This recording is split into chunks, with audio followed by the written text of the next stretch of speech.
Happy Wednesday po sa ating lahat. Ako si Benison Estareja. Patuloy pong epekto ng tatlong iba't ibang weather systems po sa ating bansa. Una na dyan ay ang northeasterly wind flow o yung hangin po galing dito sa may hilagang silangan. Nagdadala ng mga pulupulong mahina hanggang katamtaman ng mga pag-ulan at makulimlim na panahon sa may silangang parte po ng northern Luzon. Dito naman sa may southern portion of Mindanao, andyan ang Intertropical Convergence Zone or ITCZ. Ito po yung linya kung saan nagtatakbo ang hangin mula sa northern and southern hemispheres. Kaya't minsan malalakas din po ang mga pag-ulan dyan. For the rest of the country, andyan pa rin ang epekto ng easterlies o yung mainit na hangin galing po sa may Pacific Ocean at siyang nagdadala lamang po ng mga saglitang mga ulan or mga thunderstorms.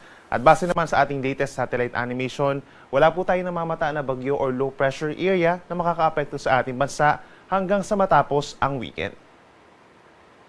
Ngayong araw po ng Miyerkules, asahan ng makulimlim na panahon pa rin dito sa may silangang parte po ng Northern Luzon, epekto ng northeasterly wind flow. Kabilang na dyan ang Batanes, Cagayan, Apayao, Isabela, hanggang dito sa may Aurora, asahan po yung mga light to moderate with at times heavy rains, lalo na po sa may kabundukan ng Isabela and Northern Aurora. Kaya mag-ingat po sa mga pagguho ng lupa.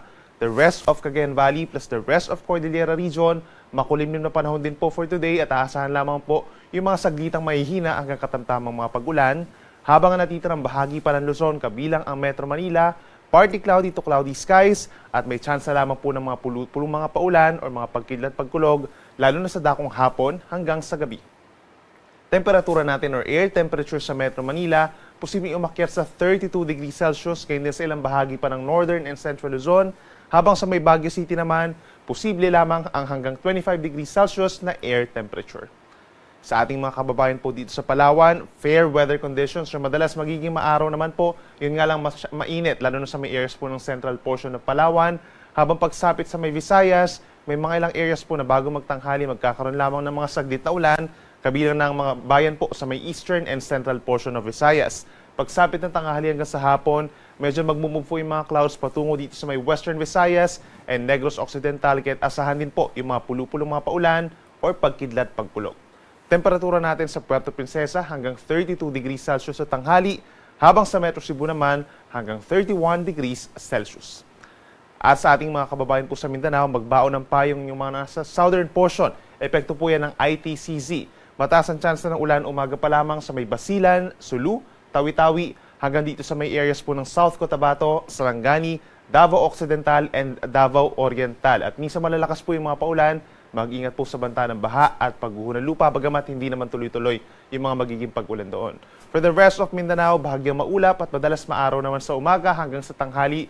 And then medyo mainit po or mainit sa maraming lugar pagsapit po ng tanghali. Sa dakong hapon hanggang sa gabi is partly cloudy to cloudy at may chance lamang po ng mga pag-ulan na nagtatagal ng 1 hanggang 2 oras. Temperatura natin sa Zamboanga City and Davao City, posibleng umakyat sa tanghali hanggang 33 degrees Celsius.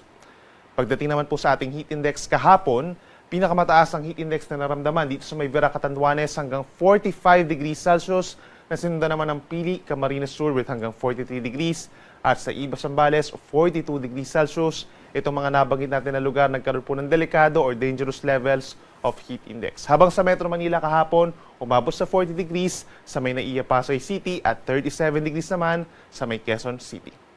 At para naman sa ating forecast heat index for today po, April 2, pinakamainit pa rin dito sa may areas ng Luzon, kabilang ng Dagupan City hanggang 43 degrees. Sinundan din po ng dangerous levels of heat index na 42 degrees sa may Iba Zambales pa rin at sa Vera Catanduanes. Habang for Metro Manila, halos katulad din po yung init na naramdaman natin kahapon for today. That's around 10 a.m. hanggang 3 p.m. po for today. Kaya patuloy na paalala sa ating mga kababayan ay mag-ingat po. Kung lalabas ng bahay, ay make sure po na meron tayong pananggalang sa init, gaya po ng payong at sombrero. And make sure na inom po tayo ng maraming tubig, lalo na po pagsapit po ng tanghali. At para naman sa lagay ng ating karagatan, wala po tayong gale warning sa ngayon at wala ring inaasahang gale warning pa sa mga susunod na araw dahil wala naman po tayong northeast monsoon. Asahan lamang medyo maalon 2 to 3 meters kung minsan sa may northern and eastern seaboards of Luzon, habang sa natitirang baybayin pa rin ng bansa, nasa 1 hanggang 2 metro. Kapag may thunderstorms, posibleng umakyat lamang ng 2.5 meters po yan. At para naman sa ating 4-day weather forecast, simula po Thursday hanggang Sunday, That's April 3 to 6. May mga areas po dito sa may eastern side ng Luzon and Visayas sa magkakaroon ng mataas na tsansa ng pag-ulan. Yung high pressure po dito sa may area ng Taiwan and China, magmumove po yan papunta dito sa may Japan. So ibig sabihin, yung hangin natin na nanggagaling dito sa may Hilaga, eventually magmumove po doon sa may parting kaliwa or kanan, and then eventually yung hangin po ay manggagaling na dito sa may Silangan. So may mga areas na rin dito sa may Quezon, Bicol Region, sa may Eastern Visayas, apart dun sa may Cagayan Valley and Aurora na magkakaroon din po ng mga pag-uulan at makulim din na panahon for most of the day, lalo na doon sa mga bulubundukin doon. Epekto po yan ng northeast wind flow plus the easterlies. Bagamat hindi naman tuloy-tuloy yung mga magiging pag-ulan for the next 4 days.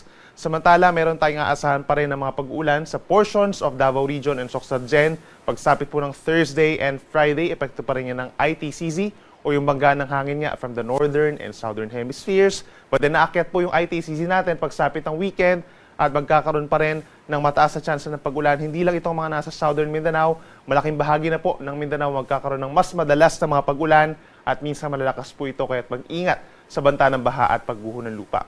Ang natitirang bahagi ng bansa, apektado pa rin po ng easterlies, itong central, southern Luzon, and malaking bahagi ng Visayas. Magiging mainit pa rin po at aasahan lamang po yung maliit na chance ng mga pag-ulan. Kung meron man, nagtatagal lamang ng 1 hanggang 2 oras. Ang ating sunrise po is 5:51 ng umaga at ang sunset ay 6:08 ng gabi. Yan muna ang latest mula dito sa Weather Forecasting Center ng Pag-asa. Ako muli si Benison Estareja na nagsasabing sa anumang panahon, Pag-asa ang magandang solusyon.